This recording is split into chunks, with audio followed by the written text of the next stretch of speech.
Saya waktu SMP oleh abang-abang saya juga oleh orang tua saya didukung, kemudian akan diarahkan, pernah ngomong dengan saya, nanti kalau SMA saya akan disekolahkan di sekolah seni rupa di Jogja.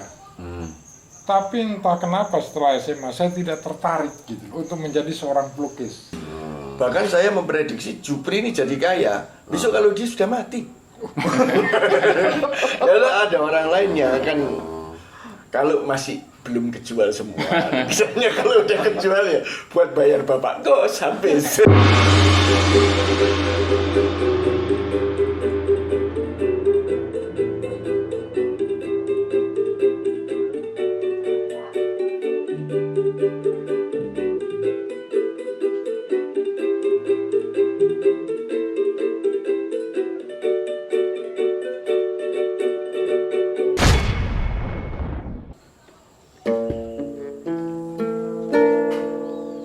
Titik-titik noda tertinggal di dalam dada, guratan hatiku masih ada, tergores ingatan, pahit ku rasakan. Hari ini hati masih luka. Telah aku coba melupakan segalanya, namun titik terang tiada datang. Langit makin kelam, duka makin dalam, hati ini hancur jadi debu. Hanya satu yang ku sayangi, tiada berganti sampai saat ini. Hari-hari langit kelabu menutup hatiku, serasakan mati. Ya teman-teman, menutup hatimu serasakan mati. Menjalani hidup ini pun kadang-kadang serasakan mati. Enak, pahit, getir. Itulah sebuah perjalanan. Tema kita kali ini adalah perjalanan teman-teman Waton Gayeng. Perjalanan hidup masing-masing. Pri, kita tahu sebetulnya Jupri ini aslinya ya. Dia mau buka-bukaan apa perannya sih? Buka-bukaan. Dia ini nilainya 11 daripada 100. Ini sebetulnya Jupri ini aslinya namanya, kita buka-bukaan kali ini teman-teman ya. Alexander Jupri. Kita buka-bukaan, namanya bukan Alexander Jupri, bukan apa. Sebetulnya teman-teman kalau lihat bumper di depan udah ketahuan, namanya adalah Joseph Salamon. Joseph Salamon ini adalah dulunya adalah seorang Kapitan. seorang pemburu barang antik. Itu ketika kita kenal dia pertama. Belum sebagai seorang pelukis. Jadi malu saya. Nah, Sekarang tapi pemburu cinta dia. akhirnya dia menikah, akhirnya dia berkeluarga, akhirnya udah menjadi tukang, menjadi tukang mebel, Mas. Wah. Nah, yang menjadi pertanyaan itu, kita dari dulu tidak pernah melihat dia melukis. Nah, tiba-tiba sekian lama kita tidak ketemu lagi setelah ya cukup berumur seperti ini, tiba-tiba dia jadi seorang pelukis. Sebetulnya apa kamu belajar melukis itu setelah kamu cukup berumur ini, Bri? Atau mungkin kamu ternyata sebetulnya apa sebetulnya? Dan kenapa kamu akhirnya ujung-ujungnya memilih lukis? Ceritanya, Bri. Jadi begini Pak Den, sebenarnya sedih saya kalau menceritakan perjalanan hidup saya. Saya kadang-kadang saya berpikir saja nggak kuat, apalagi mendengarnya. Ini episode terberat ya, Mas? Super berat ini. Waduh, saya sebenarnya nggak sampai hati menceritakan. Tapi ya baiklah, saya harap itu hanya menjadi kesedihan saya saja sendiri, tidak menjadi kesedihan bagi yang lain, apalagi kebahagiaan, karena itu kebahagiaan ya bagi yang mendengarnya, karena itu akan membuat saya makin sedih. Tapi Pri, sebetulnya kesedihanmu itu adalah kebahagiaan seorang Hendy Reza. Wes, dia senang kalau saya sedih, dia sedih kalau saya senang, ngeselin. Tapi dia ya termasuk ya sahabat saya lah. Ada hal-hal yang saya perlu pelajari dari dia gitu. Kembali ke saya, jadi begini Pak Jun, saya jadi teringat memang dulu itu. Kalau ngelihat perjalanan hidup, saya sendiri tidak berpikir saya itu sampai di sini. Artinya kemudian yang saya geluti adalah sebagai pelukis. Saya ingat waktu kecil, saya memang hobi melukis itu dari kecil.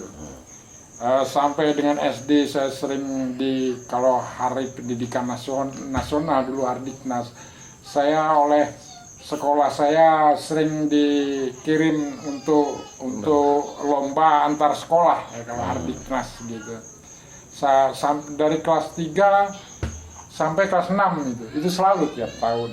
Sampai saya pindah SD 2 kali, itu pun dua-duanya juga saya kemudian di sini juga menjadi wakil untuk mewakili sekolah itu. Tapi kemudian saya waktu SMP oleh abang-abang saya juga oleh orang tua saya didukung, kemudian akan diarahkan pernah ngomong dengan saya, nanti kalau SMA saya akan disekolahkan di sekolah seni rupa di Jogja. Tapi entah kenapa setelah SMA saya tidak tertarik gitu untuk menjadi seorang pelukis. Jadi artinya sekedar hobi aja lah gitu. Kemudian SMA saya akan direncanakan didukung untuk sekolah di Jogja. Waktu saya di Lampung kan saat itu.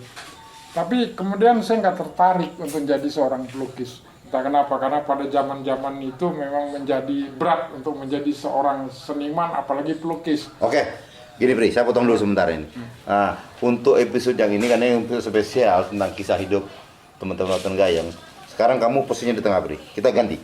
Jadi, semua monggo silakan bertanya, fokusnya ke Jupri, tidak suka juga atau mencaci maki dia karena pilihan dia, boleh silakan. Sekarang kita ganti, ayo Pri, sini kamu Pri. Nah ini baru chapter rokade ini namanya. Oke. Kayaknya saya jadi terhukum. Jadi kita. Tapi kalau posisi saya disuruh nanya, tersiksa saya rasa. Saya biasanya memberi pernyataan. Pernyataan yang menghancurkan saya. Oke, lanjut Pri. Nah, kemudian lukis itu menjadi seorang pelukis udah hilang dari cita-cita saya. Tetapi memang setiap misalnya dulu belum zaman HP ya, ucapan selamat Lebaran, ulang tahun, Valentine, saya memanfaatkan momen-momen itu untuk membuat kartu ucapan. Membuat kartu ucapan, saya dengan teman lah pulang sekolah begitu. Kemudian ada teman yang minta gambarin ruangannya, itu sebatas itu aja. Ya, boleh aku tadi yang dia gambarkan adalah yang manis-manis. Dia rasanya sudah menyiapkan diri bahwa saya rasanya nggak kuat gitu kan. Tapi saya tunggu nggak ada yang membuat saya sedih. Oke lah, dia happy ending ya, Tetapi untuk penghujung kehidupannya sad ending. Nah, oleh karena itu gini, yang paling menarik dari Jupri sebenarnya bukan persoalan di bidang gambarnya, tapi ada jiwa bisnis. Dia tidak bisa melihat kemampuan dia katanya barang-barang antik. Dia nggak bisa melihat sesuatu itu selalu yang ada dalam dirinya itu bisa jadi duit. Kemarin dia nemu tengkorak kepala manusia dijual. Jadi bakatnya itu luar biasa itu ya. Ayo Pri, saya kira multi talenta kamu Pri. Betul. Ya, terus sekarang gini, spesifikasi kamu sekarang kan dunia lukis Pri. Ya toh. Justru gagasan-gagasan kamu dalam dunia lukis itu jangan hanya sebatas realis Pri. Tapi bagaimana realis yang bertema gitu Pri? Iya, tadi itu saya benar apa kata Kliwon tadi waktu ngomong apa yang menjadi saya jadi bisnis gitu, seperti ngelihat tengkorak gitu. Jadi waktu saya ngelihat kliwon pertama kali, wah ini antik ini gitu. Wah ini bisa jadi duit. Tawakin yang endi yo gitu. Kok, nanya kok. Biar ya kok. Saya sebetulnya kagum sama Jupri. Sebetulnya ya. Ya, Kok karena ragu? Jupri ini seorang pelukis realis dan lukis-lukisannya dahsyat bagus. Cuma saya melihat ada kekurangan di sisi Jupri ini. Bagaimana dia memanajemen lukisannya. Itu yang yang membuat kenapa kok keahlian Jupri tidak seirama dengan perkembangan finansial dia. Iya. Tidak seirama ya. Tidak seirama, padahal seharusnya dia jauh lebih baik daripada itu. Bahkan saya memprediksi Jupri ini jadi kaya besok kalau dia sudah mati. Kalau ada orang lain yang akan, kalau masih belum kejual semua, misalnya kalau udah kejual ya buat bayar bapak kos habis. Jadi nanti kalau saya sudah meninggal, utang-utang saya baru saya bayar ya. Banyak duit saya. Jadi potensi dia yang terpendam sebenarnya masih Oh luar biasa. Aku tuh kok ya, kadang-kadang kalau agak vakum ini karena udah terbiasa jadi moderator kayak pengen nanya terus. Pak RT, coba nanya Pak RT. Karena ini sekarang kita nggak ada moderator, monggo silakan nanya masing-masing. Ngobrol-ngobrol biasa Kalau aja. sih banyak pertanyaan yang gue tanyakan Mas sebetulnya. Sebenarnya gini, Mas Sebenarnya. Jupri. Sebenarnya Mas Jupri ini punya talenta yang sangat luar biasa dan talenta itu tidak dimiliki oleh setiap orang. Pasti. Dia dikaruniai talenta sebagai seorang atau seseorang yang pandai atau pintar melukis sebetulnya. Nah, cuma kesadaran itu kan dia sebenarnya udah disadari dari kecil udah menyadari bahwa saya bisa melukis. Cuma mungkin sudut pandang waktu kecil itu bahwa melihat seorang pelukis atau seorang seniman itu kok susah atau miskin. Nah itu sehingga yang mengendapkan mereka untuk menekuni dunia itu. Karena apa? Mau disuruhkan di seni lukis saja masih enggan kan. Nah padahal sebenarnya dia punya talenta yang sangat luar biasa. Nah sayang talenta itu belum digosok atau belum digosok secara intens. Nah saya mengharapkan talenta ini yang sangat luar biasa ini, karena memang lukisannya saya lihat sendiri ya bagus-bagus. Dan bahkan mungkin kalau di tingkat Jogja ini sebenarnya nggak kalah ya. Cuma kurang menggosoknya. Nah itu harus digosok terus secara intens. Nah ini kan perlu kesadaran dari dia Jupri sendiri ya untuk bagaimana meningkatkan talenta ini. Karena talenta ini nggak setiap orang dikaruniai atau bisa. Ini nggak setiap orang loh, bener. Nah saya mengharapkan itu bisa digosok intens lah. Saya yakin Batu cincin kalau digosok. saya yakin akan jadi. Gambar yang digosok ya diolah itu terus menerus dan intens dengan kemauan yang keras, ya kan? Ya, dengan berbagai cara. Nah mungkin karena sekarang udah memutuskan untuk di dunia lukis, nah perjuangkan di situ terus menerus. Saya yakin nggak akan kalah karena benar, karena talentanya itu lukisannya sebenarnya sangat luar biasa. Saya pernah diunjukin, saya kaget ternyata Jupri pintar ngelukis juga dan lukisannya bagus. Sayang tidak setiap orang tahu. Dan hebatnya ya kan? itu, hebatnya lukisannya bagus, tapi bahan-bahan cetek minimalis mas. Kadang wis mentek, isi dikai banyu, gosok-gosok, terus warnanya entek, kayak kopi sithik berarti ireng. Nggak tahu. Nah, kalau pernyataan Pak RT tadi itu Pak RT mengasih saran, membuat pernyataan ya. Cuman aku ingin mau bertanya sebenarnya ke Jupri sebenarnya. Pertanyaannya gini Bri. Apa kilas balikmu yang akhirnya kamu kembali melukis lagi? Padahal sudah sekian tahun, bahkan puluhan tahun kamu tinggalkan. Akhirnya kamu, wah ternyata ketika umur segini aku harus melukis lagi. Nah, kilas baliknya di titik itu apa? Wah, ini menggugah sebenarnya.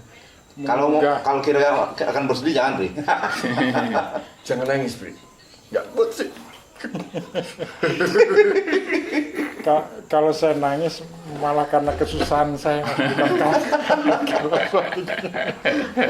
jadi sebenarnya begini ya, ini menggugah kenangan lagi. Jadi Pak, kemudian saya waktu saya kemudian saya berpikir bagaimana saya bekerja waktu itu saya masih utuh ya kehidupan saya.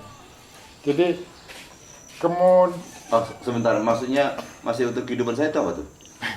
Masa sih harus gitu aja, harus diceritain betul. Masih utuh. Ya, lanjut, Bri. Nah, jadi Pak, beberapa tahun yang lalu saya kemudian tergabung dalam satu sanggar yang banyak, yang notabene para anggotanya banyak pelukis, pendirinya juga pelukis. Sanggar Bambu. Iya, di Sanggar Bambu. Kemudian saya beberapa waktu saya berkecimpung di situ, melakukan kegiatan di situ. Yang tadinya saya cuma antar jemput aja. Kemudian karena satu momen saya terlibat di kesenian lagi. Nah, kemudian itu yang memacu saya. Kemudian satu saat saya melihat pameran. Itu dalam saat pertama kalinya saya masuk ke ruangan galeri menonton pameran. Yang selama saya lihat di TV-TV, di pameran-pameran galeri di Eropa. Kemudian saya melihat di situ sekian banyak gitu lukisan yang dipamerkan di situ. Saya melihat, saya pikir wah kalau begini saya juga mampu gitu lah, bisa kalau begini gitu. Karena memang bayangan saya waktu itu di galeri-galeri Eropa lah yang memang sudah maestro gitu. Kalau begini saya juga bisa gitu. Kemudian saya banyak bertanya dengan tokoh-tokoh Sanggar Bambu, pelukis-pelukis juga. Nah dari situ saya menggali lagi, saya belajar lagi bagaimana saya menggunakan cat akrilik, ya yang memang saya belum pernah menyentuh sebelumnya gitu loh. Kemudian saya mencoba menggambar. Kemudian hasilnya juga saya ternyata banyak dukungan saya dari situ. Banyak dukungan. Kemudian saya mencoba lagi untuk melukis. Kemudian apresiasi itu makin ada, dan kemudian satu saat karya saya juga dipamerkan ya gitu. Dan ternyata ada peminat. Itu yang membuat saya makin yakin gitu. Terus belajar lagi. Nah, sampai dengan sekarang gitu loh. Oh, Begitu. ya. Itu teman-teman nonton gayeng. Ternyata Jupri itu memang punya talenta lukis, tapi memang ketika itu nggak pernah diasah, dan tidak pernah dibangkitkan lagi, itu akan terpendam begitu saja. Ternyata ada suatu momen dia memutuskan untuk jadi pelukis. Saya pikir, nah itu teman-teman gayeng ya, ternyata Jupri itu aslinya bukan seorang keamanan. Kalau keamanan itu hanya peran kita di Boten Gayeng. Dia aslinya seorang pelukis. Nah, kalau nggak percaya lukisan seperti apa nih? Nih, lihat nih, ini lukisan ini.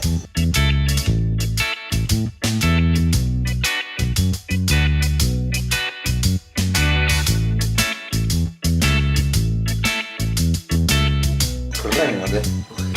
Lumayan. Tuh, realis banget. Lumayan. Nah, itu kan. Percaya kan kalian kalau dia seorang pelukis? Nah, oke teman-teman Gayeng. Ada yang mau nambahin lagi apa? Ada yang mau nambahin lagi? Mau bertanya Kalau apa? Kliwon mau ngejek saya, mumpung ada momennya ini.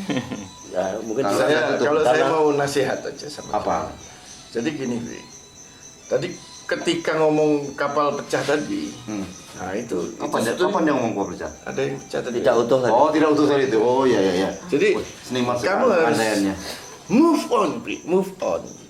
Harus move on. Jadi itu yang membuat kamu nggak fokus. Karena kamu masih belum move on sampai sekarang, masih mikir itu, terus mikir, wah aku dulu kalau nggak pecah. Jangan, lupakan sudah. Itu sudah bagian dari masa lalu. Udah sekarang kamu move on, fokus. Saya yakin Jupri nggak kayak Picasso nanti. Dia akan kaya sebelum meninggal. Tapi Oke, ada lagi? Jadi, Mungkin teman-teman ada kalau saran saya atau pertanyaan ke Jupri? tertarik dengan fokus tadi ya, kata fokus Pri itu adalah follow one course until success. Jadi bagaimana dia bisa mengikuti fokus satu tujuan akan sukses. Fokus. Oke teman-teman Gayeng ya. Itu tadi sekelumit kisah seorang Joseph Salamon, atau kita panggil kalau di Planeta Jupri. Ternyata dia seorang pelukis. Nah, untuk episode berikutnya, tapi nggak tahu kapan, kita akan bahas siapa seorang Kliwon. Gitu Mas. Berikutnya lagi siapa seorang Pak RT yang aslinya, Ini nama aslinya nanti kita sebutkan. Dan siapa seorang Jeding? Nanti kita juga kita sebutkan, kita kulik. Tapi nanti ikuti terus podcast Waton Gayeng. Oke teman-teman Waton Gayeng, sampai di sini dulu perjumpaan kita. Kita jumpa di minggu depan. Bye bye.